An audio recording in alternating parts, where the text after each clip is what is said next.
बातमी नांदेडमधून. नांदेडमधील मतदार याद्यांमधील घोळ समोर आलाय. मतदार यादीत पश्चिम बंगालचेही मतदार आहेत. एकाच घर क्रमांकावर 50हून अधिक मतदारांची नोंद आहे. घर क्रमांक नसलेल्या मतदारांची ही संख्या जास्त आहे. नांदेड महापालिकेच्या मतदार यादीत पश्चिम बंगालचे जवळपास 700 ते 800 मतदार असल्याचा धक्कादायक आक्षेप नोंदवण्यात आलाय. त्याचवेळी एकाच घर क्रमांकावर 55हून अधिक मतदारांची नोंद झाली आहे. तसेच घर क्रमांक नसलेल्या मतदारांची संख्या मोठ्या प्रमाणात असल्याचं कळतंय. आज मी निवडणुकी संदर्भात जे मतदार यादीमध्ये घोळ झालेला आहे त्याच्यामध्ये जे आम्ही यादी पाहिल्यानंतर काही आम्हाला विषय त्या ठिकाणी उपस्थित झालेले आहेत की जसं की पश्चिम बंगालचा मतदान 700 ते 800 आम्हाला या ठिकाणी मन्यार गल्ली, बागवान गल्ली या भागामध्ये पाहायला भेटत आहे यादीमध्ये.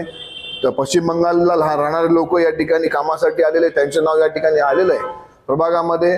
अजून दुसरी गोष्ट म्हणजे की डबल नाव खूप जास्ती प्रमाणावर 1200 ते 1300 डबल नाव या यादीमध्ये आम्हाला आढळलेले आहेत.